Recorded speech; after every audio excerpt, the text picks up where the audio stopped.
All right, cool. We'll start with the guys on the floor. Jake, start with the red card. Yeah.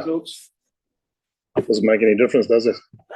So, yeah, I mean, I just said to the media downstairs in the interview, doesn't matter what I think. Just bottom line is we were good enough to win that game. Should never have got down to that situation in the first place and turned the ball over a couple of times in their 22. Lost a couple of lineouts, turned the ball over at lineout time, lost it in the maul. And then when they got into our 22, they finished. So it is. I mean, it's tough to win away from home. It's tough to win on the road. That's why they call them bonus points. That's why that's why you got to work so hard. And Scarlets are not, as I said, Scarlets are not, I said before the game, they're not as poor as what everyone makes them out to be. They might have struggled last year with lots of injuries. They've signed some props, got some big back rowers now, and they've always had good backs. So it was always going to be a tough game. But again, I say at certain points in the game, I think we should have finished them off, and we didn't. 19-7 at half time, maybe 19-10. Yeah, that's big. When you dominated. Correct. 19-7. Yeah. That's why they took the 3, I think, because they felt like 19-10 felt like they were back in the game. And we had them there because 2 guys going to that breakdown. It's a breakdown that's 40 yards away from our try line. It wasn't like we were under pressure and there was about 45 seconds left. So we didn't really need to bite into that breakdown. But I got to give credit. I mean, they played well this whole season, played well against Benetton, played well against Cardiff twice, were unlucky to lose the first one. So they'll be better. They'll be better. They stayed in the fight, didn't they? In terms of they did. I just said to someone now walking through that, didn't go away. Kept fighting. Some harder than others. Some fell down quicker, but they kept fighting. Final one for me. I'll go back. You've just had a guy who's had a red card rescinded. Yeah. Well, I seem to be spending most of my week at judiciary meetings, which is not helping the coaching. Yeah, but that could happen again. But maybe who knows? No, it will happen again. I mean, when you read, you go straight into the. I can't see that. I can't see that they will before. There's always, as I said, they're not going to change their mind between now and when we need to meet. So. But, there's so much debate now. There's red cards for 20 minutes. There's head contact. There's gum guards that are coming out. There's, So, I mean, you've got to find the middle road. You get players who lie down all the time. If they get knocked, then you've got a risk of losing them next week with the HIA. And I think that's what makes it so difficult. We must be very strict on head contact. We must be. I mean, I've got sons that played rugby. You don't want a situation where you neglect that. But it's a difficult one because it is a game where people run hard at each other, and there's such a little time for getting it right and getting it wrong. But I'm not the guy that makes all that. I can only control the things, and it is difficult every week. When this week, I mean, I saw things tonight that would have been fine last week, and I saw things tonight that wouldn't have been good enough last week, So that is why I suppose it's so frustrating for a coach. I said after this hearing that one thing that I'm really chuffed about is that URC have grown, and it's not guilty. And if you challenge us, it's more guilty. There's a genuine understanding that because we're so aware of those things, there will be a realistic chance if you have a case to actually present it. Thank you. Okay, online. Oh, sorry, you were doing to ask? Oh, sorry. Jake, thanks for the opportunity. You won everything except for the referee's heart and the scoreboard. How big part did you think that the weather play in you losing the match? Yeah, Carl, it's interesting. I got some information from locals here that the wind comes as you jog out from the left to the right-hand side. I was tempted to we won the toss, tempted to take side, and because I heard the rain was going to come and the wind was, and somehow I just thought that we might be lucky, that we might not, by the back end of the game, that won't be an influence. But there's, it just made it more difficult when we were going into the wind and into the rain, just to be a bit more accurate. So I it's like cricket. Sometimes you win the toss and You take a chance. If we hadn't got that weather in the back end or the middle part of the game, maybe, things would have been different. But it turned out that playing into that rain and wind for a short period of time became difficult for us. In hindsight, would you say that the number of changes you made also played a big role in your loss tonight? I've got to make those changes, Cole. I mean, I've only got, I've got a certain number of players. Number one. Number two is there's a restriction on players who need rest. And I've got to find 8 weeks between now and the end of April for players to have time off. So I can't get to a situation where we have 8 weeks left of the season and then I give everyone time off. So there's nothing else I could do. That team was the one that's available. That's the team that's trained for the week. And inevitably, as I said to you, beginning of the season, we're going to have to, specifically the Bulls, we're going to have to change our team, keep them fresh, make sure that we got players that feel that there's hope for them to play. Can't go through the same season or the same, with the same team game after game after game. So it's a learning thing. I mean, today's lineup, without having Ruan Nokia there, we were a bit frail at times. But that's the only way the players who are calling the line out, who are under that pressure in rain, are going to learn that skill, is to be actually in that situation. Appreciate it, sir. Thank you. Jake, it's Ashfaq here. As much as the guys didn't help themselves with those line-out areas, knock-ons, slip tackles, and all of that, when you get scrum dominance and you don't get the reward, or the breakdown is called a certain way when you feel you've got the rights to the ball, that also obviously makes life difficult, doesn't it? Well, it ages coaches, Ashfaq. That's what it does. That's why when you start coaching, you have hair and you're young, and when you leave, you look like you've been driving on a dirt road. But yeah, that is. I mean, there's no use. You guys have been in this long time enough. I mean, I'm not going to take the bait and say we were good enough. We should have won. We could have won. We had all the opportunities. And we played against a team like Scarlets that never went away. They stayed in the fight. And they're not going to be an easy team to beat. I mean, I've got no doubt in my mind the recruiting they've done, the balance of their squad. They're not going to be a team that you can just arrive at Park to Scarlets and get a win. I know obviously the rain played a role in the guys going a bit tighter in the second half. They were more forward runners and that kind of thing. But do you think you could have, like you did in the first half, maybe play with a bit more width in the second? Because when Kirtley and Kanan were on the ball, it was devastating and we're making good ground.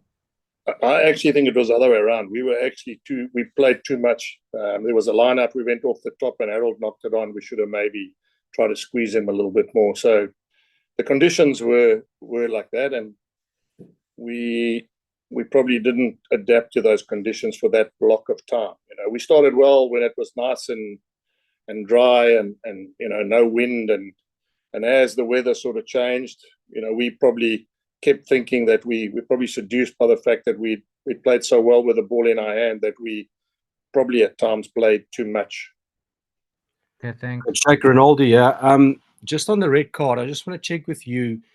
I mean, do you think the players' reactions after something happens is starting to have a major effect on the decisions the refs make compared to, let's say, a year or two ago? Because, I mean, I've replayed that clip, and I don't know if that would have been a red card a year or two ago, but now with the players' reactions and they kind of trying to get more out of a situation than it was back then. I don't know what your thoughts are on that. My thoughts are I will never, ever coach a player to lie down and try and influence a decision. That's my thoughts. I've been coaching a long time, and I would never, ever encourage anything like that. So,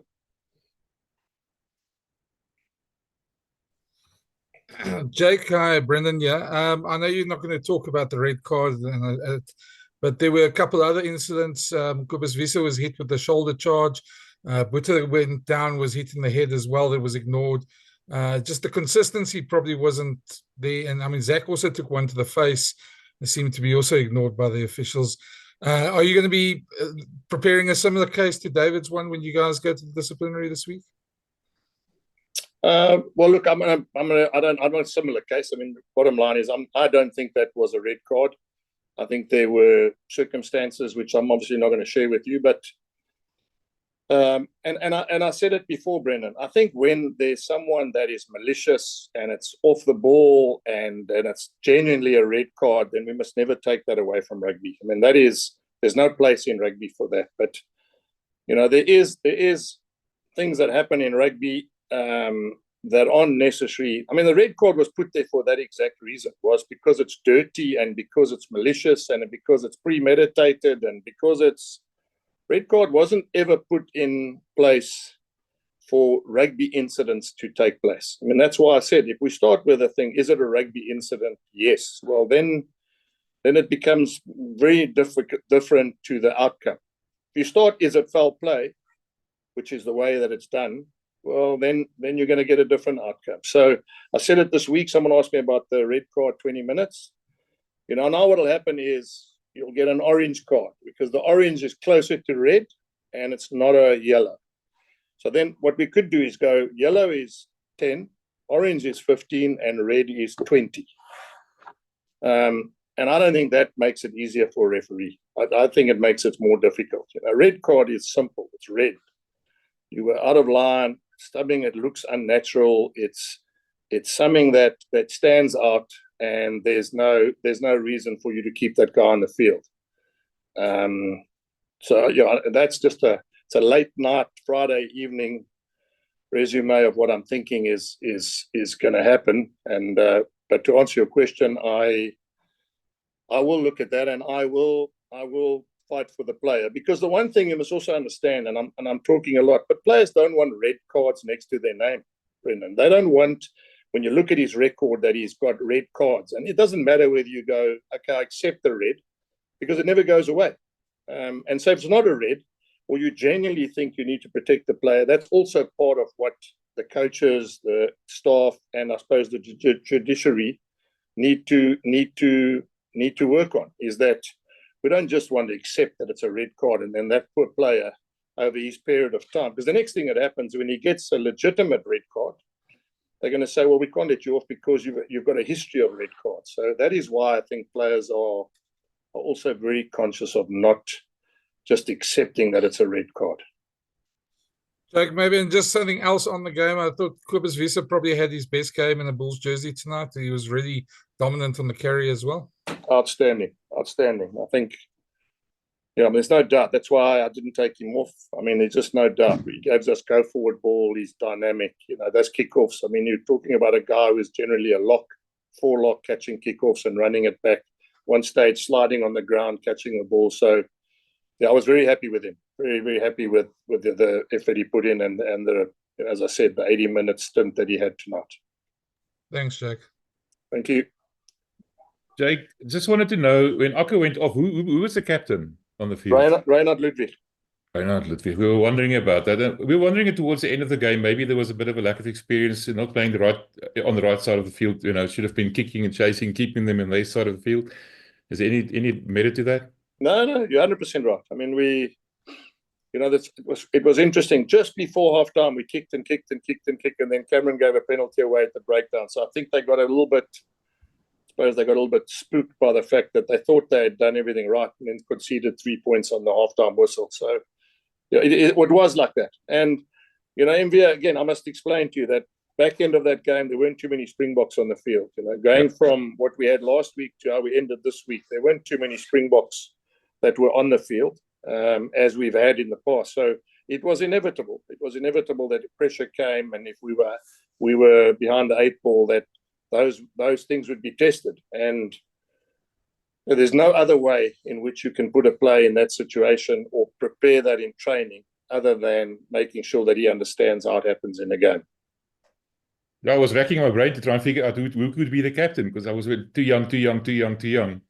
And you could see it. And yeah, that kick from Henry Emmelman, that probably, what was the idea behind that, if I may ask? Which kick's that? The last one that he kicked over the dead ball line. No, but he actually got, I mean, he to be fair, he got the ball and he didn't have much time to do anything else. He just ran into touch the one time before that. And he didn't want to give them a line out and those are the margin. That ball stops 2 meters short and they got it down. It's a goal line dropper. Yeah. So, you know, that is I can't blame him for kicking the ball dead. Yeah, I was just wondering because I thought maybe if they got the ball, even if it didn't go over the dead level line, they kicked it out and we would have the line out, would have been in the right side of the field. It makes sense. Yeah, Anyway, I don't Jake. think I don't think he could kick it out because I think he carried it back in or it was passed back to him. Oh, okay. All right. Anyway, thanks, Jake. Sorry for that, for the loss. Pleasure. No problem. No problem. Jake, tough loss to take. Again, you guys started like a house on fire, but it must be a concern in the 2 second halves on tour. You scored a combined 6 points. Would you guys be looking to put together an 80-minute performance against Benetton? We're going to need to. I mean, that's, as I said, now we're going to need to play well against Benetton. Not that we didn't always want to, but I mean, now it's a question of being a little bit more desperate, a little bit more clinical, a little bit more understanding where we got it wrong. And it's not a concern. It's not the word I use. It's it's the way. It's a trend that we got to try and change. And it's something that it's catching us because we start well, put teams under the pump, and then when we've got our hands on their throat, we just let them get out. So, but it's all about learning, and it's all about growing. Not many teams, I think, in the URC, and in fact, in the last 4 years, no team has been unbeaten in this competition. So it just shows you how tough it actually is to win week in and week out. And lastly, any injury concerns after today's game?